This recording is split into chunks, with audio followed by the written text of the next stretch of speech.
જય જીનેન્દ્ર શાંત સુધારસ વ્યાખ્યાનમાળા પ્રવચન 24મું અહીંથી એકત્વ ભાવના અને અન્યત્વ ભાવનાનું સંયુક્ત વિવેચન શરૂ કરવામાં આવ્યું, જે 3 પ્રવચન સુધી ચાલશે. ભગવાનમાત્મા જ્ઞાન દર્શન તરંગ સરંગ સર્વમન્યદુપકલ્પિતનેતા વ્યાકુલીકરણમેવ મમત્વમ. પરમ જ્ઞાની મહોપાધ્યાય વિનય વિજયજી મહારાજ શાંત સુધારસ નામના ગ્રંથમાં અશાંતિથી ગવાયેલું આપણું ચિત્ત કઈ રીતે શાંતિનો અનુભવ કરી શકે તે માટે ભાવનાઓનો માર્ગ આપણને બતાવી રહ્યા છે. અને એમાં અનિત્ય ભાવના, અસરણ ભાવના અને સંસાર ભાવના, આ 3 ભાવનાઓનું ચિંતન પૂર્ણ થયું. આજથી 4થી ભાવના શરૂ થાય છે. 4થી ભાવનાનું નામ છે એકત્વ ભાવના અને 5મી ભાવના છે અન્યત્વ ભાવના. આ એકત્વ અને અન્યત્વ, આ 4થી અને 5મી બંને ભાવનાઓ આપણે સાથે જ ચલાવીશું, કારણ કે એક જ વસ્તુની 2 સાઈડ છે. અનિત્યતાની વાતો, અસરણતાની વાતો અને સંસારની વિચિત્રતા, દુઃખરૂપ, દુઃખ ફલક અને દુઃખાનુબંધી એવો આ સંસાર કેટલો વિચિત્ર અને વિષમ છે. આ બધી વાતો જે આપણે વિચારી, પરંતુ આ બધી વિષમતાઓનો અનુભવ કોને થાય છે? અનિત્યતા, અસરણતા અને સંસારની વિચિત્રતાઓ, એની વચ્ચે કોને મુકાવવું પડે છે? એનો અનુભવ કરનાર કોણ? આપણો આત્મા જ. જળને કોઈ અનુભૂતિઓ નથી, ટેબલને, પાટને, એની જળ વસ્તુની કોઈ અનુભૂતિ નથી. જે કંઈ પણ અનુભૂતિઓ છે, સુખદ કે દુઃખદ, અનુકૂળ કે પ્રતિકૂળ, કાયમ ટકનારી કે ન ટકનારી, આ બધી વસ્તુઓની અનુભૂતિઓ એ આત્માને થતી હોય છે. તો જેમ સંસારનું સ્વરૂપ વિચાર્યું એમ એ સંસારની અંદર આ બધા અનુભવો કરનાર આત્મા જે છે એ આત્માનું સ્વરૂપ કેવું છે, આત્મા ખરેખર કેવો છે, એ વાત હવે આ 4થી અને 5મી ભાવનાની અંદર રજૂ થાય છે. જેમ જગતને સમજી લેવું જરૂરી છે, સંસારને ઓળખી લેવો જરૂરી છે, એમ જાતને પણ ઓળખી લેવી બહુ જરૂરી છે કે આ આત્મા એટલે શું છે, આત્માનું સ્વરૂપ શું છે. એ આત્માનો વિચાર 2 રીતે થશે, નેગેટિવ દ્રષ્ટિએ અને પોઝિટિવ દ્રષ્ટિએ. આત્મા શું છે, એનું સ્વરૂપ કેવું છે, એ 4થી ભાવનામાં બતાડવામાં આવે છે. આત્મા શું નથી, એ 5મી અન્યત્વ ભાવનાની અંદર બતાડવામાં આવ્યું છે. એકત્વ અને અન્યત્વ આ બંને આત્માને કેન્દ્રમાં રાખીને વિચારવાની ભાવનાઓ છે, એનું પોઝિટિવ સ્વરૂપ અને એનું નેગેટિવ સ્વરૂપ. સૌથી પહેલા એકત્વ ભાવનાનો પ્રારંભ કરતા વિનય વિજયજી મહારાજ આત્માના સ્વરૂપનો આપણને એક ખ્યાલ આપે છે કે એક એવ ભગવાન અયમ આત્મા. આ આત્મા એકલો છે, કોઈ પણ જાતના બાહ્ય વળગણોથી યુક્ત આ આત્મા હોવો ન જોઈએ. આત્માનું એકત્વ સ્વરૂપ, આત્મા એકલો છે અને એવો એકત્વ સ્વરૂપને પ્રાપ્ત કરતો કે પ્રાપ્ત કરેલો એવો આ આત્મા, એને માટે વિનય વિજયજી મહારાજ વિશેષણ વાપરે છે કે એક એવ ભગવાન અયમ આત્મા. એ આત્મા જ ભગવાન છે, આત્મા જ પરમાત્મા છે. જો એ આત્મા પોતાના એકત્વ સ્વરૂપની અંદર સ્થિર થઈ જાય તો, અને જ્યારે આત્મા પોતાના એકત્વ સ્વરૂપને ભૂલીને અનેકત્વના ખ્યાલોમાં અટવાય છે, જે પોતે નથી એમાં પોતાપણાની જ્યારે કલ્પના કરે છે, જે પોતાનું નથી એને પોતાનું માની લેવાની ભૂલ કરે છે, ત્યારે આ આત્મા એનું ભગવત સ્વરૂપને ગુમાવી બેસે છે અને એનું એક વિચિત્ર અને વિષમ સ્વરૂપ ઉભું થઈ જાય છે. બાકી શુદ્ધ તત્વ દ્રષ્ટિએ જો વિચારીએ તો આત્મામાં અને પરમાત્મામાં કોઈ ફરક નથી. આત્મા એ જ પરમાત્મા છે, પરંતુ આજે આપણું ભગવત સ્વરૂપ ઢંકાઈ ગયું છે. એની ઉપર કોઈક વાદળાઓ આવી ગયા છે, એની આડે કોઈક આવરણોએ એના સ્વરૂપને રૂંધી દીધું છે. માટે આ આત્મા અત્યારે ભગવત ભાવની પ્રાપ્તિ કે ભગવત ભાવની અનુભૂતિ કરી શકતો નથી. એનામાં યોગ્યતા હોવા છતાં આજે એનું એ મૂલ્યાંકન થઈ શકે નથી. સોનું જયારે ખાણમાં પડ્યું હોય છે ત્યારે એનું સ્વરૂપ કેવું હોય છે? સોનું તો સોનું જ છે, એનું તેજ, એનું મૂલ્ય, એનામાં કોઈ ફરક ખરો નહીં. પણ જ્યાં સુધી એ સોનું માટીમાં મળેલું છે, એ માટી સાથેનું સોનું જો બહાર લાવવામાં આવે તો કોઈ એને એમ કે ખરો કે આ સોનું છે? એ તો કોઈક સોનીના હાથમાં જાય, અગ્નિની અંદર એને તપાવવામાં આવે, એની ઉપર પ્રયોગ કરીને માટીથી એને જુદું પાડવામાં આવે અને જયારે પોતાનું શુદ્ધ સ્વરૂપ પ્રાપ્ત કરી દે ત્યારે સુવર્ણ અત્યંત મૂલ્યવાન બની જાય છે, એના પૂર્ણ તેજને પ્રકાશિત કરી દે છે. એમ આ આત્મા પરમાત્મા સ્વરૂપી હોવા છતાં પણ, પરમાત્માનો અંશ આ આત્મામાં જ પડેલો હોવા છતાં પણ આજે એ માટીમાં મળેલો છે અને માટે એનું જે મૂલ્યાંકન થવું જોઈએ એ મૂલ્યાંકન થઈ શકતું નથી. જે એને માટીથી જુદું પાડી દેવામાં આવે. અનેક જે પર પદાર્થો છે એ પર પદાર્થોની સાથે આજે આ ચેતના એવી એક રૂપ બની ગઈ છે જે એ પોતે નથી એનામાં એને પોતાપણાની કલ્પના કરી છે. જે પોતાનું નથી એ બધાને પોતાનું માનવાની એને ભૂલો કરી છે અને પરિણામે એની જે ઓરિજિનાલિટી હતી, એનું જે શુદ્ધ સ્વરૂપ હતું એ આજે ગુમાવી દીધું છે. પ્રયત્ન સાધનાનો એક જ કરવાનો છે કે આત્માને એના એકત્વ સ્વરૂપની અંદર સ્થિર કરવો, અનેકત્વના આવરણોને દૂર કરી નાખવા એ જ સાચી સાધના છે. અને એ સાધના કરતા જો એકત્વ સ્વરૂપને પ્રાપ્ત કરે તો આ એક એવ ભગવાન અયમ આત્મા, ભગવાન છે, આ જ આત્મા ભગવાન છે. કેવું છે એનું સ્વરૂપ? એ ભગવત સ્વરૂપી આત્મા એનું સ્વરૂપ કેવું છે? જ્ઞાન દર્શન તરંગ સરંગ હો. જ્ઞાન, અનંત જ્ઞાન અને અનંત દર્શન એ આત્માનું સ્વરૂપ છે, એ આત્માનો સ્વભાવ છે, એ એના લક્ષણો છે, એ એના ગુણો છે. માત્ર જ્ઞાન અને માત્ર દર્શન, સામાન્યથી યોગથી જયારે આપણે જોઈએ ત્યારે એનું દર્શન કહેવાય અને એનું વિશેષ જયારે વસ્તુનો અવબોધ થાય એ એને જ્ઞાન કહેવાય. જ્ઞાન અને દર્શન, જોવું અને જાણવું એ આત્માનો સ્વભાવ છે અને એવા સ્વભાવની અંદર સ્થિર થયેલો આત્મા એ ભગવાન સ્વરૂપ છે, એ જ પરમાત્મા છે. જ્યારે આ આત્મા જોવું અને જાણવું એટલા પોતાના સ્વરૂપને ભૂલીને જોયેલા અને જાણેલા તત્વો ઉપર ગમા અને અણગમા કરવા માંડે છે, રાગ અને દ્વેષ કરવા માંડે છે, ત્યારે એના એ ભગવત સ્વરૂપને ભૂલી જાય છે અને એનું ભગવત સ્વરૂપ કુંઠિત થઈ જાય છે. માત્ર જોવું, માત્ર જાણવું એ આત્માનો સ્વભાવ છે અને જોવા જાણ્યા પછી એની ઉપર રાગદ્વેષ કરવા એ આત્માનો સ્વભાવ નથી. એ કર્મના ઉદયથી આત્માની અંદર ઉભો થયેલો એનો એક વિભાવ છે. સ્વભાવ જુદી વસ્તુ છે અને વિભાવ જુદી વસ્તુ છે. સ્વભાવ એનું નામ કે જે કોઈ પણ વસ્તુના સંયોગ વિના પણ સહજ રીતે હોય જ, અને વિભાવ ક્યારેક આવે અને ક્યારેક ચાલ્યો જાય. શીતળ રહેવું એ પાણીનો સ્વભાવ છે, પણ એવું પાણી જયારે અગ્નિના સંયોગમાં આવે ત્યારે ઠંડુ પણ પાણી ગરમ થઈ જાય કે નહીં? થઈ જાય. પણ ઉષ્ણતા એ પાણીનો સ્વભાવ નથી, માટે જયારે અગ્નિનો સંયોગ છૂટી જાય છે ત્યારે વળી પાછું પાણી ઠંડુ થઈ જાય છે. શીતળતા એનો સ્વભાવ છે, ઉષ્ણતા એ અગ્નિના સંયોગના કારણે એનામાં ઉભો થયેલો વિભાવ છે, વિકૃતિ છે. એમ જોવું અને જાણવું એ આત્માનો સ્વભાવ છે. જોયા અને જાણેલા ઉપર રાગ અને દ્વેષ કરવા એ કર્મના સંયોગના કારણે ઉભો થયેલો વિભાવ છે, એ એક વિકૃતિ છે. જો કર્મનો સંયોગ છૂટી જાય તો આ રાગ અને દ્વેષની વિકૃતિ પણ ટળી જાય, પાછું માત્ર જ્ઞાન અને દર્શનના સ્વરૂપને આત્મા પ્રાપ્ત કરી લે. વિનય વિજયજી મહારાજ ચોથી ભાવનામાં આ આત્માના સ્વરૂપનો આપણને અવબોધ કરાવે છે, ખ્યાલ આપે છે કે આ તમારો આત્મા એ એકલો છે, એકત્વ સ્વરૂપી છે અને એવો એ આત્મા એ જ્ઞાનમય છે અને દર્શનમય છે.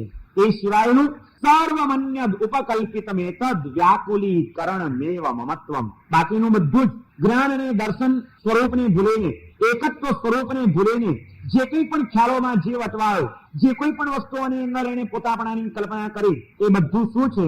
સર્વમન્યદ ઉપકલ્પિતમ એતદ. એ બધી મનની કલ્પનાઓ છે. આ હું છું, આ મારું છે, એ હકીકતમાં હું નથી અને મારું નથી, છતાં હું અને મારાપણાને જે કોઈ ખ્યાલો જાગે છે એ માત્ર આપણી ભ્રમણાઓ છે, કલ્પનાઓ છે, મિથ્યા દ્રષ્ટિઓ છે. સર્વમન્યદ ઉપકલ્પિતમ એતદ. બાકીનું બધું જ કલ્પેલું છે, ઉપકલ્પિત છે અને એ કલ્પના એનું પરિણામ શું? વ્યાકુલીકરણમેવ મમત્વમ.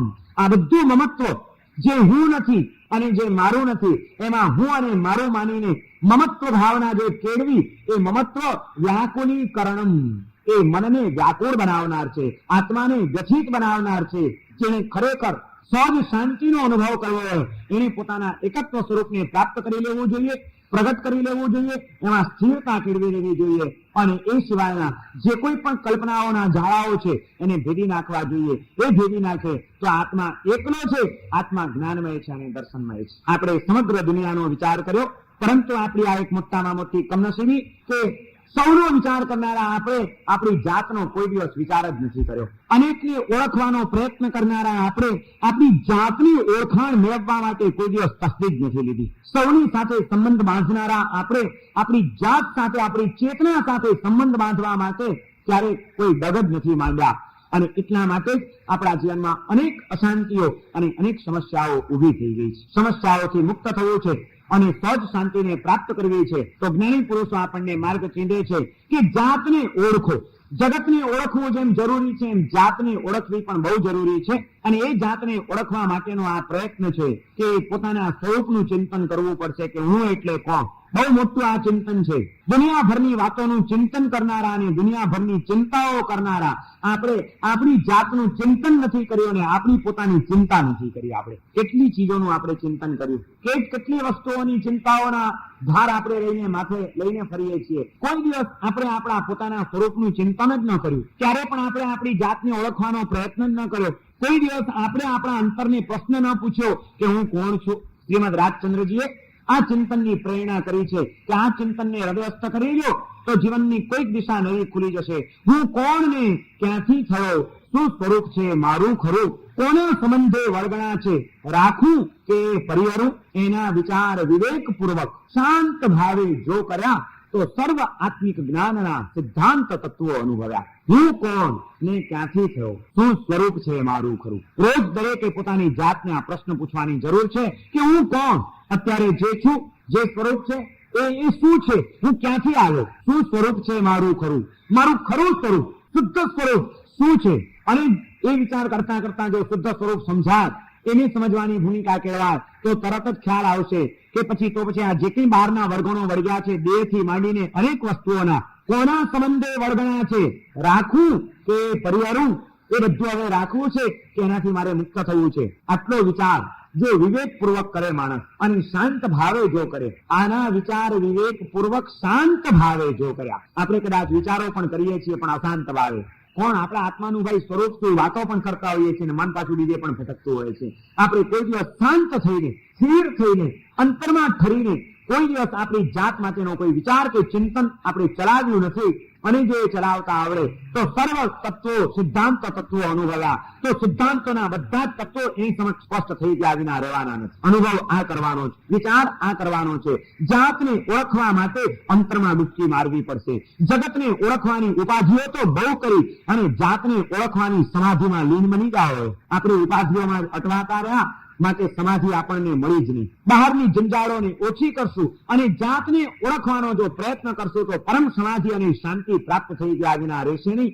અને એ જાતની ઓળખાણ માટે પહેલો પ્રશ્ન પૂછવો પડશે, હું કોણ છું. રોજ અંતરને પ્રશ્ન પૂછો. 24 કલાકમાં થોડીક ક્ષણો પણ એવી કાઢો કે જે વખતે તમે શાંતિથી બેઠા હો અને દુનિયાભરના વિચારોને ઘડીભરને માટે બાજુ ઉપર મૂકી દઈને અંતરાત્માને તમે પ્રશ્ન પૂછતા હો અને ચિંતન કરતા હો કે હું કોણ છું, ક્યાં આવ્યો છું, શા માટે અહીં આવ્યો છું, મારું કર્તવ્ય શું છે અહીં આગળ આવીને કરવાનું, કરવા જેવું શું નથી કરતો, ન કરવા જેવું કેટલું લઈને બેઠો છું આજે, અને આમ ને આમ ચાલતું રહેશે તો આનું પરિણામ શું આવશે. આટલો વિચાર દરેક સાધકે રોજના જીવનમાં કરવો જોઈએ એમ આપણા જ્ઞાની પુરુષોએ કીધું છે. શાસ્ત્રોની અંદર સાધનાના માર્ગે આગળ વધવા ઈચ્છતા કે જીવનનો વિકાસ કરવા ઈચ્છતા એવા સુગ્ન આત્માઓને માટે જે દિનચર્યા બતાડી છે આપણા જ્ઞાની પુરુષોએ, એમાં આ એક મહત્વનું કાર્ય બતાડ્યું છે કે દરેક આત્માર્થી સાધકે સવારના ઉઠીને સૌથી પહેલું જેમ પરમાત્માનું સ્મરણ કરવાનું છે એમ પરમાત્માનું સ્મરણ કર્યા પછી તરત જ બીજા નંબરનું કર્તવ્ય આ બતાવ્યું કે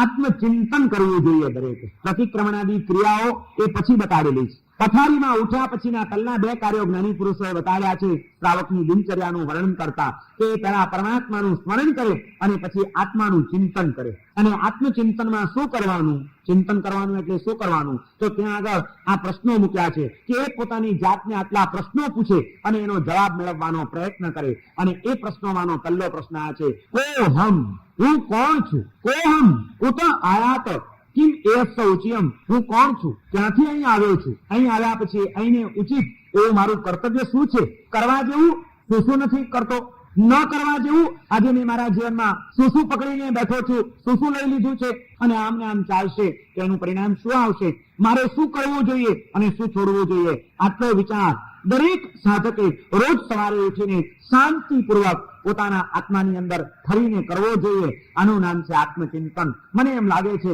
કે આટલું જો આત્મચિંતન કરતા પણ આપણે શીખી જઈએ, ગંભીરતાથી જો આપણે આટલું આત્મચિંતન કરીએ તો કદાચ વિકાસની ઘણી બધી પગદંડીઓ આપણા માટે સ્પષ્ટ થઈ જાય. પણ આપણે તો કોઈ દિવસ આ અંગેનો વિચાર જ નથી કર્યો, ગંભીરતાથી કોઈ વિચાર નથી કર્યો. આપણે બિલકુલ આંખો મીચીને ઘરેણમાં ચાલ્યા જઈએ છીએ, જિંદગી જીવે રાખીએ છીએ. ખરેખર આ જિંદગીનું સાર્થક્ય આપણે પામી શકીએ એ અશક્ય વાત બની ગઈ છે. આ માટે વિનય વિજયજી મહારાજ આપણને એકત્વ ભાવનાનું ચિંતન બતાડી રહ્યા છે. એકત્વ ભાવનામાં પણ આત્માનો વિચાર કરવાનો છે કે હું કોણ છું, મારું સ્વરૂપ શું છે? અને એનો જવાબ પણ એમણે આપ્યો કે એક એવ ભગવાન અયમ આત્મા, તું તો ભગવાન સ્વરૂપી છે, તું એકલો છે તો આત્મા છે. હું એટલે આ દેહ નહીં, હું એટલે કોઈ ઇન્દ્રિયો નહીં, હું એટલે કે જેને કોઈક નામ અને રૂપ મળ્યું છે એવું કોઈ બહારનું વ્યક્તિત્વ નહીં, પણ હું એટલે બધાથી ભિન્ન એક શુદ્ધ બુદ્ધ અને મુક્ત સ્વરૂપી એવો હું એક આત્મા છું. આ વિચાર સૌથી પહેલો અંતરમાં જગાડવો પડશે. આજે તો આપણે હુંપણાની ખોટી ભ્રમણાઓમાં આપણે અટવાયા છીએ અને માટે વ્યાકુળતાઓ ઊભી થઈ છે. વ્યાકુલીકરણ મેવ મમત્વમ, વિનય વિજયજી મહારાજ કહે છે કે જે ભ્રમણાઓ છે, પરિકલ્પનાઓ છે, એ કલ્પનાઓ તો ચિત્તને વ્યાકુળ બનાવનારી છે. કઈ ભ્રમણા? પહેલી ભ્રમણા આ છે કે હું એટલે આ દેહ, આ દેહને હું માનવાની આપણે ભૂલ કરી છે. આપણને કોઈ દિવસ એ વિચાર ના આવ્યો કે આ દેહની અંદર વસનારો હું કોઈક બીજું તત્વ છે. આ એ હું નહીં, આ તો મને લાગેલું એક વળગણ છે. આ સમજણ કે આ ખ્યાલ તમને કે મને ક્યારે આવતા હશે?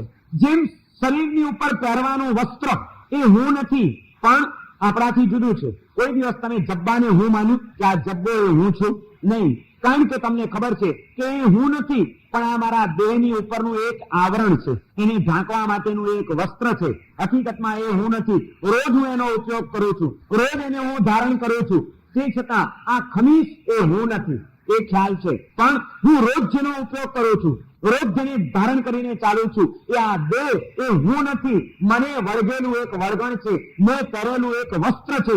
બાકી આની સાથે મારે કોઈ લેવા દેવા નથી. આ ખ્યાલ જે દિવસે પ્રબળ બની જશે એ દિવસે એનાથી પર એવો આ આત્મા એ એકલો છે, એના એકત્વ સ્વરૂપનો અનુભવ થયા વિના રહેશે નહીં. વસ્ત્રને આપણે આપણાથી જેટલા ભિન્ન માનીએ છીએ એટલા દેહ પણ મારાથી ભિન્ન છે, એ સત્ય સમજાવવું બહુ જરૂરી છે. આને હું માની લીધું. જે નામ મળ્યું છે થોડાક સમય માટેનું, જે એક આકાર અને રૂપ મળ્યો છે થોડાક સમય માટે, એ નામમાં અને રૂપમાં હુંપણાની આપણે કલ્પના કરી. અડધી રાતે ઊંઘમાંથી ઉઠાડે કોઈ અને તમને પૂછે કે હે કોણ છો તો છે, કોણ છો તમે? તો આપણે શું કહીશું? ઊંઘમાંથી ઉઠાડીને કોઈએ પૂછ્યું કે તમે કોણ છો, એટલે હું તરત જ કહું કે હું જીનચંદ્ર વિજય. હું જીનચંદ્ર વિજય છું. શું ખરેખર જીનચંદ્ર વિજય એ કોનું નામ છે? હું તો આજથી 40 વર્ષ પહેલા પણ ક્યાંક હતો કે જે વખતે જીનચંદ્ર વિજય નામનું કોઈ અસ્તિત્વ આ દુનિયાની ઉપર નહોતું એ નામનું, અને તે વખતે પણ હું હતો. અને આજે 40 વર્ષ પછી હું છું અને હું એમ કહું છું કે હું જીનચંદ્ર વિજય. તો આ મારું મોટામાં મોટું અજ્ઞાન નથી શું? કારણ કે મેં મારી ચેતનાએ હુંપણાની કલ્પના એને મળેલા નામની અંદર બાંધી દીધી છે. જન્મતાની સાથે જે એક દેહ મળ્યો, એ દેહને પેલા એક જુદું નામ મળ્યું હતું. સંસાર છોડ્યો 8 વર્ષની ઉંમરે અને દીક્ષિત થયા એટલે નામ બદલાયું, એને જીનચંદ્ર વિજય નામ મળ્યું. અને 32 વર્ષનો એ સંસ્કાર રૂઢ થતો ગયો કે હું એટલે જીનચંદ્ર વિજય, હું એટલે જીનચંદ્ર વિજય. એટલે આજે ઊંઘમાંથી ઉઠાડીને કોઈ પૂછે કે તમે કોણ, એટલે આપણે આપણા દેહને મળેલું જે નામ છે એ નામનો જ ઉલ્લેખ કરશું. કોઈ ફોટો લાવીને તમને બતાડશે કે આ ભાઈ ફોટો કોનો છે, તો આપણે શું કહીશું? મારો. કોનો છે આ ફોટો? જે રૂપ મળ્યું છે એને હું માન્યું, જે નામ મળ્યું છે એને મારું માન્યું. અનામી અને અરૂપી એવી જે આત્માની અવસ્થા છે એને આપણે ભૂલી ગયા અને નામધારી અને રૂપધારી જે આપણું વ્યક્તિત્વ છે એમાં હુંપણાની કલ્પના કરીને આપણે અટકી ગયા. આત્માનું સ્વરૂપ છે એને કોઈ નામ નથી, એને કોઈ રૂપ નથી, એને કોઈ આકાર નથી. અનામી, અરૂપી, નિરંજન, નિરાકાર એવો આપણો શુદ્ધ બુદ્ધ અને મુક્ત આત્મા છે. પણ અનામી આત્માને વળગેલા દેહને એક નામ મળ્યું છે. અરૂપી એવા આત્માને એક રૂપ પ્રાપ્ત થયું છે. નિરંજન અને નિરાકારને પણ એક આકારની અંદર આજે પુરાવવું પડ્યું છે. અને અજ્ઞાન, કરુણા તો એ વાતની છે કે અનામીએ નામની અંદર હુંપણાની કલ્પના કરી. અરૂપી એવી આ ચેતનાએ રૂપમાં જ પોતાપણાનું દર્શન કર્યું અને નિરંજન અને નિરાકાર એવા એ સ્વરૂપને ભૂલીને આકારની સાથે એવો મમત્વ બાંધી દીધું કે જેના કારણે અનેક જાતની વિષમતાઓ એના ચિત્તમાં અને એના જીવનમાં ઊભી થઈ ગઈ, જેણે એને વધુને વધુ અશાંતિનો અનુભવ કરાવ્યો છે, જેણે એને વધુને વધુ આસક્તિના માર્ગે ખેંચી જવાનું તાક કર્યું છે. જે પણ આ ખ્યાલ આવી જાય કે હું એટલે નામધારી અને રૂપધારી વ્યક્તિત્વ એ હું નથી, પણ અનામી અને અરૂપી એવું જે શુદ્ધ અસ્તિત્વ છે એ હું છું. અસ્તિત્વનું ભાન જગાવો, વ્યક્તિત્વની મૂર્છા મટાડો. આજે આપણે વ્યક્તિત્વના ખ્યાલોમાં અટવાયા છીએ, માટે અસ્તિત્વની જાગૃતિ આપણે ગુમાવી બેઠા છીએ. અને જ્યાં ભૂલ થઈ ગઈ, આને હું માની લીધું એટલે પછી એને સંબંધિત જે કોઈ તત્વો હતા એ બધા મારા લાગ્યા. આ દેહનો સંબંધ જેની સાથે બંધાયો હતો સીધો કે પરંપરાની રીતે, એ બધા મારા લાગ્યા. આ દેહ હું છું એટલે એ દેહને જરૂરી કપડા મારા, આ મમત્વ મારાપણાનો ભાવ આવ્યો. પછી એ મારા કપડાની ઉપર કોઈએ સળીનો ડાઘ પાડ્યો એટલે તરત જ મારા મન ઉપર અશાંતિનો ડાઘ પડતા જરાય વાર નહીં લાગે. કસાયોના પડછાયા પડતા જરાય વાર નહીં લાગે. આ દેહને હું માન્યું એટલે એને સંબંધિત પત્ની હતી, પુત્ર હતા, સ્વજનો હતા, સ્નેહીઓ હતા, એ બધાને મારા માન્યા. હું પણ આ નહીં, ધૃણાએ મારાપણાના પણ ખોટા ખ્યાલો ઉભા કરી દીધા અને અનેકની અંદર આ હું, આ મારું, આ હું, આ મારું, આ હું, આ મારું, હું અને મારું, હું અને મારું, હું અને મારું, એ અનેક તત્વના ખ્યાલમાં આ એકત્વ સ્વરૂપી આત્મા એવો અટવાતો ગયો, એવા બંધનો બાંધતો ગયો, એવી જાળમાં ફસાતો ગયો કે પરિણામે પોતાનું સહજ સ્વરૂપ એ ભૂલી ગયો અને જંજાળની અંદર અટવાયેલા એણે અનેક જાતની અશાંતિઓ અને આપત્તિઓ પોતાના જીવનમાં ઊભી કરી દીધી. વિનય વિજયજી મહારાજ ચોથી એકત્વ ભાવનાનું ચિંતન આપણને કરાવે છે અને એમાં એમ કે છે કે આ બધા અજ્ઞાનના અંશોને દૂર કરી દો અને તમારા સહજ અને શુદ્ધ સ્વરૂપને પામવાનો પ્રયત્ન કરી દો, ઓળખવાનો પ્રયત્ન કરી દો કે હું એટલે કોણ, હું એટલે આ દેહ નહીં. કારણ કે દેહ રહેશે અને હું નહીં હોઉં. જે કઈ સુખ દુઃખની સંવેદનાઓ થાય છે એ સંવેદનાઓ કરનાર હું છું, આ દેહ નથી. કારણ કે દેહ હોવા છતાં પણ જયારે એમાંથી હું નીકળી જશે ત્યારે આ દેહને કઈ અસર નહીં હોય. આજે ઇન્જેક્શનની એક નાનકડી સોય પણ રાડ પડાવી દે છે. ઉગાડા પગે ચાલ્યા જતા પગ નીચે કોઈ કે રસ્તા ઉપર નાખેલી સળગતી બીડી આવે છે અને બીડી પગ નીચે ચંપાય છે તો એ તરત જ બળતરા થાય છે ને પગ ઉપાડી લઈએ છીએ. એનો એ હું એક દિવસ આ દેહને આખો ને આખો સળગાવી મારશે, છતાં ચુકારો એ નહીં કરીએ આપણે. કેમ? શું થઈ ગયું? જે દેહની નીચે બીડી આવતા પણ રાડ પડી જતી હતી એ આખો ને આખો દેહ સળગી જાય છે, તે છતાં એને કઈ સંવેદના નથી થતી, એ કોઈ રાડ નથી પાડતો. આ ફરક કેમ પડ્યો? કારણ કે સંવેદના કરનારા દેહ નહોતો, એની અંદર રહેલો હું હતો, જે હું એમાંથી નીકળી ગયો છે. અને હકીકતમાં આ દેહ હું નથી, આત્મા જુદો છે અને દેહ જુદો છે. માટે જ તો આપણે એની સાથેનો વાક્ય પ્રયોગ પણ એવો કરીએ છીએ કે ભાઈ મારું શરીર. કોઈ દિવસ એમ કીધું કે હું શરીર બગડી ગયું છે? જો આ શરીર અને આપણે જુદા છીએ આપણા વ્યવહારથી ફલિત થાય છે. આપણે એમ કહીએ છીએ કે મારા શરીરમાં આજે સ્વસ્થતા નથી, મારું શરીર. એનો અર્થ શું? કે હું જુદો છું અને મારું ખમીસ, મારી ગાડી, મારો બ્લોક, મારું ફર્નિચર, મારી બોલપેન, મારું ઘડિયાળ એ આપણે છીએ, બ્લોક એ આપણે છીએ, ફર્નિચર એ આપણે છીએ, ગાડી એ તમે છો નહીં. માટે જ તમે કહો છો હું ગાડી એમ નથી કહેતા, હું ઘડિયાળ બગડી ગયું છે એમ નથી કહેતા, મારું ઘડિયાળ બગડી ગયું. એનો અર્થ એ છે કે તમે જુદા છો અને તમે પ્રાપ્ત કરેલું ઘડિયાળ કોઈ જુદું છે. એ જ રીતે આપણે વાક્ય પ્રયોગ એ કરીએ છીએ કે મારા શરીરને આજે ઠીક નથી. એનો અર્થ એ છે કે હું જુદો છે અને મારું શરીર, મારું કહીએ છીએ માટે શરીર જુદું છે. દેહ અને આત્મા જુદા છે એ ભાનને પહેલું સ્વીકારવું પડશે, એ સત્યનો સ્વીકાર કરીને ચાલવું પડશે. તો દેહની અંદર કેળવાથી આત્મબુદ્ધિ તૂટશે અને દેહાત્મ બુદ્ધિ તૂટી તો જ એ દેહના કારણે, દેહ દ્રષ્ટિના કારણે ઉભી થતી આસક્તિ અને અશાંતિમાંથી આપણું ચિત્ત મુક્ત બની શકશે. પહેલું આ અજ્ઞાન ટાળવું પડશે. સૌથી મોટામાં મોટું અજ્ઞાન અને સગળીય સમસ્યાઓનું જો કોઈ મૂળ હોય તો આ દેહાત્મ બુદ્ધિ છે. જે હું નથી એને હું માનવાની આપણે ભૂલ કરી છે અને જે મારું નથી એને મારાપણાના ખ્યાલોમાં આપણે અટવાયા છીએ. આને હું માન્યું, એક ભૂલ કરી એટલે પછી બીજી ભૂલો. ગણિતનો દાખલો કરવામાં એક થાપ ખાઈ લીધી, તમે એક ખોટી ગણતરી માંડી, પછી બધું કદાચ તમે સાચું પણ માંડો તો જવાબ ખોટો જ આપવાનો છે. એમ આ મૂળમાં જ ભૂલ કરી. હું જે નથી એને હું માન્યું એટલે પછી હવે એને સંબંધિત જે હશે એ બધા મારા જ લાગવાના છે અને એ મારા લાગ્યા એટલે મમત્વ કેળવવાનું છે. એ મમત્વ ચિત્તને વ્યાકુળ બનાવવાનું છે, મનને અશાંત કરવાનું છે, ક્યાંક ને ક્યાંક ગરબડમાં નાખવાનું છે. એ બધામાંથી બચવું હોય તો મૂળમાંથી જ ભૂલ સુધારી લેવી જોઈએ કે હું એટલે એક શુદ્ધ સ્વરૂપી આત્મા છું, જે એકત્વ સ્વરૂપ છે. એનું માત્ર જ્ઞાન અને દર્શન જેનો સ્વભાવ છે, જોવું અને જાણવું એ મારા ગુણધર્મો છે. એથી આગળ વધવાની જે કઈ ભૂલો કરું છું એ બધું મોહ રાજે અને કર્માણુઓએ ઉભી કરેલી આ વિષમતાઓ છે. માત્ર જોવું અને જાણવું એ મારો સ્વભાવ છે. જેવા જાણ્યા પછી જેટલા રાગદ્વેષ કરશું એટલી આપણે અશાંતિની ઉભી કરી જઈશું. આત્મા દર્પણ જેવો છે, અરીસા જેવો. અરીસાની અંદર બધું પ્રતિબિંબ પડે. અરીસાનું કામ શું? સામે જે આવે એનું પ્રતિબિંબ ઝીલવું એ અરીસાનું કામ છે. પણ જે કઈ પણ પ્રતિબિંબોને ઝીલે છે એની ઉપર ગમા અણગમા કોઈ દિવસ અરીસો કરે છે ખરો? એક સુંદર અરીસાની સામે એક રૂપવાન સ્ત્રી જઈને ઉભી રહે, સરસ એને શણગાર સજ્યા છે, મેકઅપ કર્યા છે, ખૂબ સુંદર દેખાય છે, તો એ સુંદર સ્ત્રીનું પ્રતિબિંબ અરીસામાં પડશે કે નહીં? પડશે. પણ આરીસાને એમ થાય કે આહા બહુ સરસ રૂપ છે, આ હવે ઊભું રહે તો સારું, કેટલું સરસ છે. આવી કોઈ પ્રતિક્રિયા ખરી આરીસાને? અને કોઈ ગમો નથી જાગતો અને એ વ્યક્તિ ખસી ગઈ અને તરત જ ત્યાં એક કદરૂપી વ્યક્તિ આવી, જેના એકી ચહેરાના અંગોપાંગના ઠેકાણા નથી, કોઈ સૌંદર્ય નથી, કોઈ આખા મોઢા ઉપર ફાટી નીકળ્યો છે, એવી કોઈક વ્યક્તિ સામે આવીને ઉભી રહે છે. ત્યારે અરીસાને શું થાય? આવું શું આવ્યું? ખસી જાય તો સારું, ખસી જાય તો સારું એમ થાય. અરીસાનું કામ છે સારું નરસું જે આવે એને માત્ર એનું પ્રતિબિંબ ઝીલવું, એ અરીસાનું કામ છે. એની ઉપર ગમા કરવા એ અરીસાનું કામ નહીં, જે આવે એને ઝીલ્યા કરો બસ. એમ શુદ્ધ જે ચેતના છે, એકત્વ સ્વરૂપ જે આત્મા છે, કર્મના પણ બંધનોથી મુક્ત બની જાય ત્યારે જ આત્મા એના એકત્વ સ્વરૂપને પ્રાપ્ત કરે છે. જ્યારે આત્મા એકલો થઈ જાય છે, તમામ વર્ગણો છૂટી જાય છે અને કર્મના પણ વર્ગણો જ્યારે એનાથી ઉપરથી ખસી જાય છે, ત્યારે એકત્વ સ્વરૂપી એ આત્મા એ કેવો છે? જ્ઞાન દર્શન તરંગ સરંગ. જ્ઞાન અને દર્શન એ જ એનો સ્વભાવ છે. જોવું અને જાણવું એ જ માત્ર એના ગુણધર્મો છે. આજે તો આપણે માત્ર જોઈ અને જાણીને અટકતા નથી. જે કંઈ જોઈએ છીએ, જે કંઈ જાણીએ છીએ એની ઉપર તરત જ ગમા અને અણગમા આપણે કરીએ છીએ.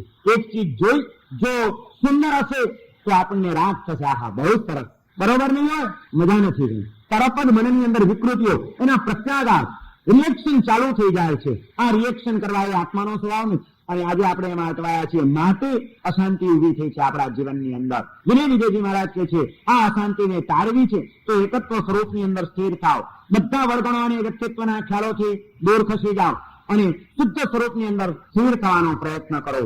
આત્મા એકલો છે આ ભાન જ્યારે થશે અને એકત્વ સ્વરૂપને પામવાનો પ્રયત્ન કરશે ત્યારે શાંતિ એના માટે સુલભ અને સહજ બની જશે. મિથિલાનો રાજા નમિ એ નમિ રાજાના જીવનની અંદર એક તબક્કે આ એકત્વની ભાવના એના માટે અનિવાર્ય બની ગઈ. મિથિલાપતિ હતો એ પોતે અને અખૂટ વૈભવ, પ્રેમાળ રાણીઓ, સ્નેહાળ સ્વજનો, અનાથ સત્તા, આ બધાના ખ્યાલોમાં એ પોતાની જિંદગી ગુજારતો હતો.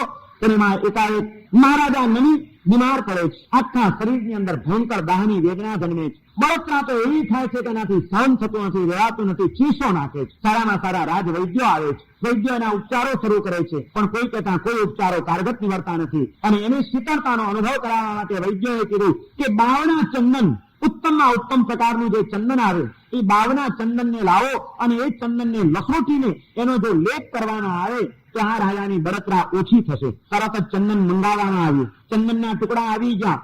મહારાજાના શરીરની વેદના દૂર કરવા માટે એની ઉપર અમાપ પ્યાર ધરાવતી રાણીઓ ખુદ પોતે એની સેવામાં તૈયાર છે. એક એક રાણીએ એક એક ચંદનનો ટુકડો લઈ લીધો અને ચંદન ઘસવા માંડી. રાણીઓ રાજ રાણીઓ હતી, રત્નોથી જડેલા અને મણીથી જડેલા આભરણો અને આભૂષણો એના શરીર ઉપર એને ધારણ કરેલા હતા. હાથમાં રત્ન કંકણો પહેરેલા હતા, રત્નની બંગડીઓ, સોનાની બંગડી અને એમાં રત્ન જડેલા એવી અનેક બંગડીઓ પહેરીને એ રાણીઓ આમ ચંદન ઘસે છે. છેલ્લા કેટલાય દિવસોથી બીમારીની વેદનામાં વ્યાકુળ બનેલો રાજા પોતાના પલંગની અંદર પડેલો છે. માણસ જયારે બીમાર હોય છે ત્યારે એને એકદમ શાંતિ જોઈતી હોય, એ ઘોંઘાટ સહન ન કરી શકે, અવાજ એનાથી સહન ન થાય. રાણીઓ ભીતરી પાછળ બાજુની રૂમમાં ચંદન ઘસી રહી છે, પણ એક સાથે 5-10 રાણીઓ ચંદન ઘસે અને એમની બંગડીઓ જે અંદર અંદર અથડાય છે એના કારણે અવાજ એવો ઉભો થાય છે. રાજાથી અવાજ ખમાતો નથી. તરત જ બૂમ મારે છે કે આટલો બધો અવાજ કેમ થાય છે, મને શાંતિથી પડા રહેવા દો, શાંતિ રાખો, અવાજ કેમ થાય છે, આ અવાજ બંધ કરાવો. તરત જ એની સેવામાં રહેલા સેવકોએ કીધું કે રાજન આ અવાજ બીજો કઈ નથી, તમને જલ્દી સાતા વળે એટલા માટે રાણીઓ ચંદન ઘસી રહી છે. એ ચંદન ઘસતા ઘસતા એમની બંગડીઓ અથડાય છે, એનો આ અવાજ છે. હમણાં જ અવાજ શાંત થઈ જશે, ચંદન આપના શરીરે લાગશે એટલે આપને સાતા વળી જશે. રાજન બહુ સમય નથી, થોડોક સમય જ આપને સહન કરવાનું છે. ના પણ મારાથી આ અવાજ સહન નથી થતો. રાજાની આ રાવ રાણીઓ સાંભળે છે, દોડી આવે છે. કેમ ચીસ પાડી રાજાએ? ત્યાં ખબર પડી પતિની પ્રત્યે પ્રેમ ધરાવતી અને એની શાંતિને ઝંખતી રાણીઓએ વિચાર કર્યો કે આપણી સેવા અને ભક્તિ પણ રાજાને અશાંતિ જન્માવી રહી છે, કંઈક કરવું જોઈએ. વિચક્ષણ હતી, સમજદાર હતી અને તરત જ એમણે સૌભાગ્યના ચિહ્ન તરીકે એક એક રત્ન કંકણ, એક એક બંગડી હાથમાં રાખી બાકીની બધી ઉતારીને મૂકી દીધી અને પાછું ચંદન ઘસવાનું શરૂ થઈ ગયું. અવાજ આવતો બંધ થઈ ગયો. 5 મિનિટ ગઈ એટલે વળી પાછો રાજાએ બૂમ મારી, કેમ અવાજ આવતો નથી? ચંદન હજી નથી ઘસતા? રાણીઓએ ચંદન ઘસવાનું બંધ કર્યું, અવાજ કેમ નથી આવતો? અવાજ આવતો તો ત્યારે અવાજ કેમ આવે છે એની ફરિયાદ. અવાજ નથી આવતો તો અવાજ કેમ નથી આવતો? સંસારી જીવની આ કરુણા છે. ક્યાંક ને ક્યાંક એને વાંધો કરતા વાર જ નથી લાગતી. આમ કરો તોય વાંધો ને આમ કરો તોય વાંધો. રાજાએ તરત જ વળી પાછું પૂછ્યું કે અવાજ કેમ બંધ થઈ ગયો? ચંદન ઘસવાનું બંધ કર્યું? ત્યારે મંત્રીઓ કે છે, નહીં રાજન, ચંદન ઘસવાની વિધિ ચાલી જ રહી છે, તો અવાજ કેમ નથી આવતો? રાજન, પહેલા જયારે ચંદન ઘસાતું હતું ત્યારે રાણીઓના હાથમાં ઘણી બધી બંગડીઓ હતી, એ અથડાતી હતી, અનેકના કારણે અથડામણ હતી, પણ આપને એ અશાંતિ ખમાતી નહોતી. માટે આ વિચક્ષણ રાણીઓએ સૌભાગ્યના ચિહ્ન તરીકે એક એક રત્ન કંકણ રાખીને બાકી બધી ઉતારી નાખી છે. હવે એક જ છે, માટે કોઈ અથડામણ થતી નથી અને એનો કોઈ અવાજ આવતો નથી. પહેલા અનેક હતી, માટે અથડામણ હતી, હવે એક જ છે, માટે અથડામણ નથી, શાંતિ જ. અને હમણાં ચંદન આવી જશે. મંત્રીઓએ તો આ વાત કરી દીધી, પણ ધની રાજર્ષિના મનની અંદર એક જબરજસ્ત ચિંતન ચાલુ થઈ ગયું. પથારીમાં પડેલા એ રાજા એને વિચાર કર્યો કે ઓહો, જ્યાં સુધી ગળા હતા રત્ન કંકણો, ઘણી બંગડીઓ હતી, અથડામણ એમાં જ હતી, અને હવે એક થઈ ગઈ તો કોઈ અથડામણ નથી, પરમ શાંતિ છે. સાચી વાત છે, આ સંસારમાં પણ અનેકમાં અથડાવાનું છે, એકમાં શાંતિ છે. જ્યાં અનેકત્વના ખ્યાલો છે ત્યાં અશાંતિ ઉભી થવાની છે, અથડામણ જ મળવાની છે. જો એકત્વને પ્રાપ્ત કરી લે તો જ સાચી શાંતિ સહજ બની શકે એમ છે. બસ આ એક સામાન્ય ઘટનાએ એના મનની અંદર એક ચિંતન ચાલુ કરી દીધું. રાણીઓ ચંદન લાવે છે, ચંદનના વિલેપન થાય છે, રાજાના શરીરની દાહની બળતરાઓ શાંત પણ થઈ જાય છે. પણ આ ચિંતનના ચક્રાવે ચડેલો નની રાજા એને પથારીમાં પડ્યા જીવનની શાંતિનો માર્ગ નિશ્ચિત કરી દીધો કે આજ સુધી અનેકત્વના ખ્યાલોમાં હું અટવાયેલો રહ્યો. હું રાજા છું, મારું રાજ્ય, મારી સંપત્તિ, મારો વૈભવ, મારી સત્તા, મારી રાણીઓ, મારા રાજકુમારો, બધાની અંદર મારાપણાની કલ્પના કરી મમત્વ ભાવો બાંધતો ગયો, અને એના કારણે કેટલી ચિંતાઓ, કેટલા ઘર્ષણો, કેટલી અથડામણોમાંથી જ મારે પસાર થવાનું આવ્યું છે.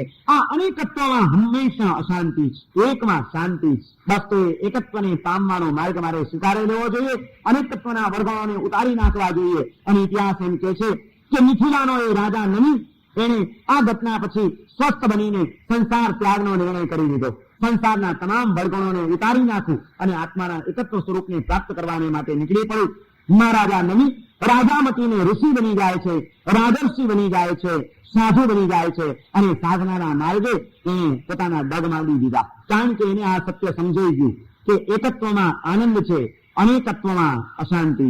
જ્યાં સુધી આપણને પણ આ સત્ય નહીં સમજાય ત્યાં સુધી આપણા જીવનની શાંતિ સહજ અને સુલભ બનવાની નથી. બાહ્ય બંધનોને તો ટાળવા પડશે, પણ આત્મા ઉપર લાગેલા બીજા પણ જે આવરણો છે, કર્મ પરમાણુઓના પણ આવરણો છે, આત્મા એનાથી પણ મુક્ત છે. આજે ભલે બંધાયેલો છે પણ હકીકતમાં એનાથી મુક્ત છે. અને જે પળોમાં એનાથી મુક્ત થવાનો પુરુષાર્થ કરશે અને પોતાના શુદ્ધ સ્વરૂપને પ્રાપ્ત કરશે ત્યારે કોઈ પરમ શાંતિનો અનુભવ થશે. પણ અંદરના વર્ગણોને ખસેડવા માટે અને તોડવા માટે પહેલા બહારની અંદર જે અનેકત્વના ખ્યાલો ઉભા કર્યા છે, જે મમત્વના ભાવો બાંધ્યા છે, એનાથી પણ મનને ઉપર ઉઠાડવું પડશે. એકમાં શાંતિ, અનેકમાં અશાંતિ. બાળ મંદિરમાં ભણવા ગયેલા તમે કોઈ વાર?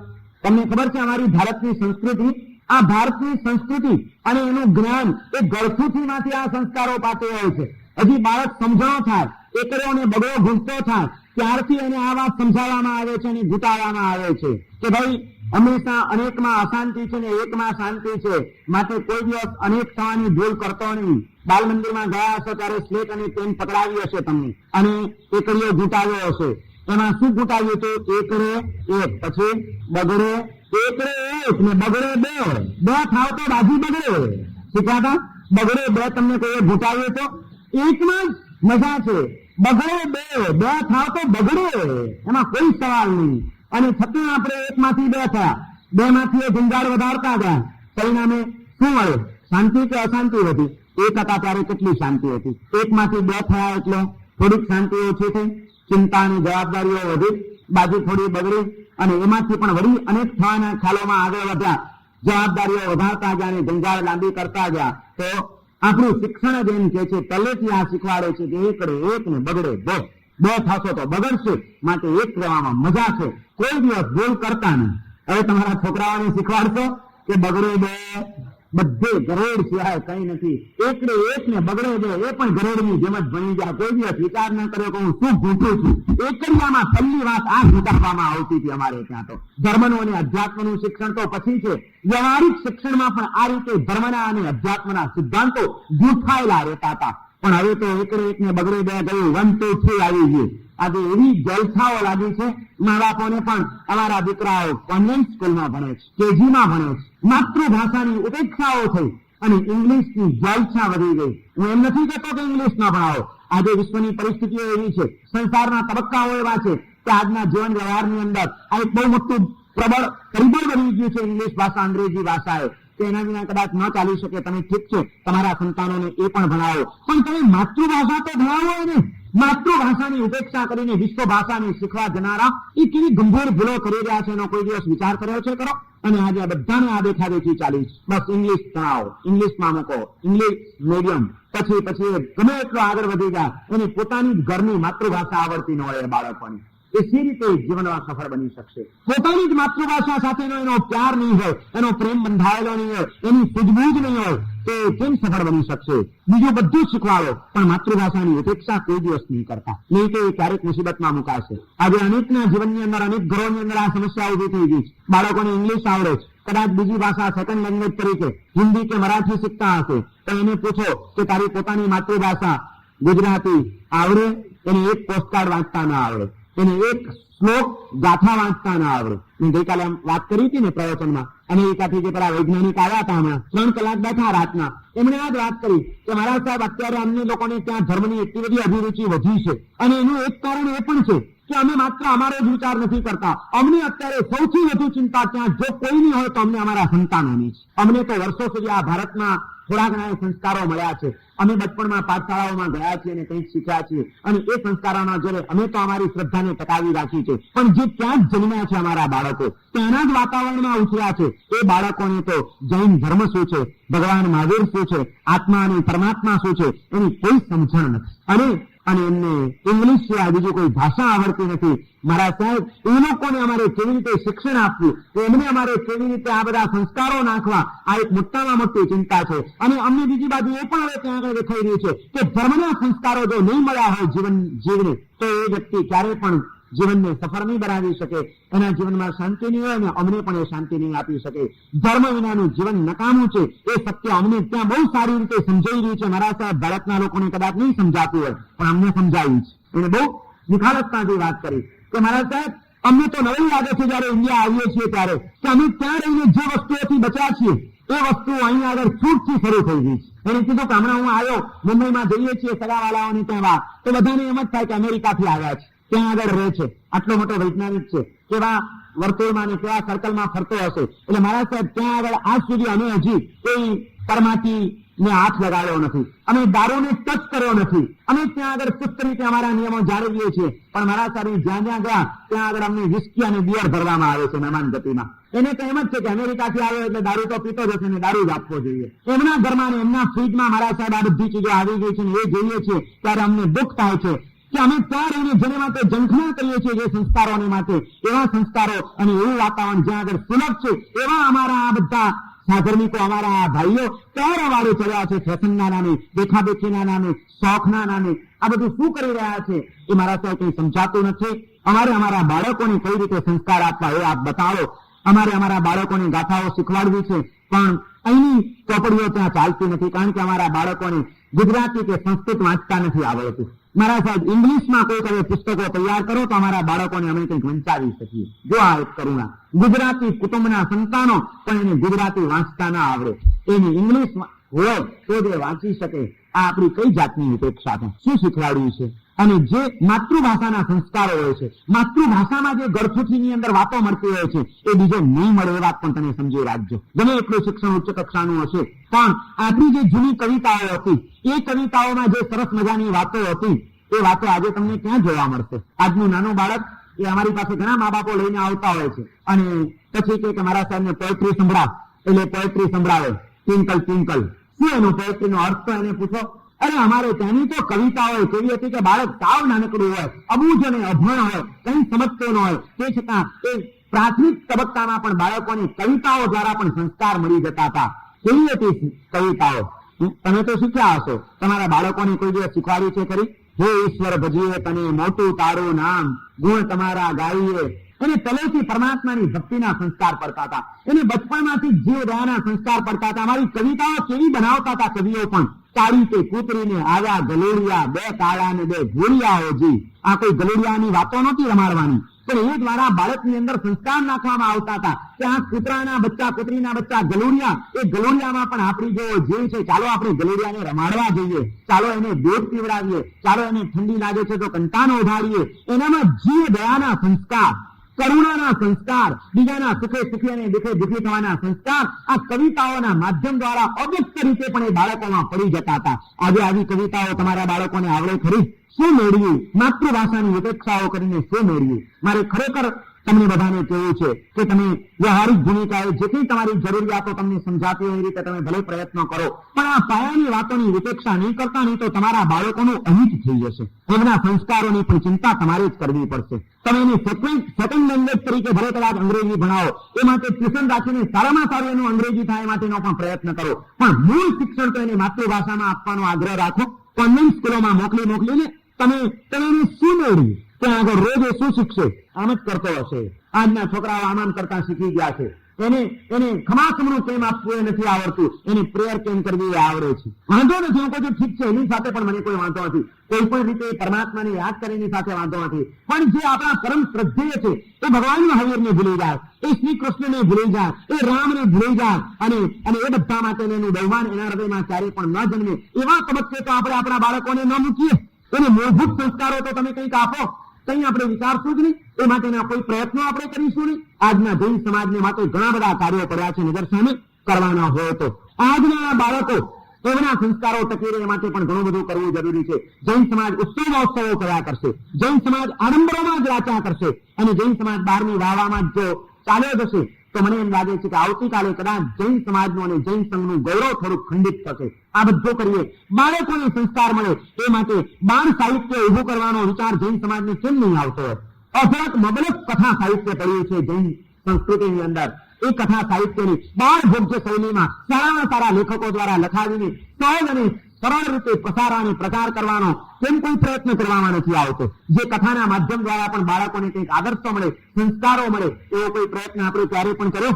સાહિત્યના પ્રચારમાં, સંસ્કારના પ્રચારમાં, ધર્મના પ્રચારના કાર્યમાં આપણે એટલી બધી ઉપેક્ષાઓ સેવી છે કે જે ઉપેક્ષાઓ આપણા માટે અહિતકર બની જવાની. ઉત્સવ મહોત્સવો કાલે પૂરા થઈ જશે, આડંબરોનો અંત આવી જશે.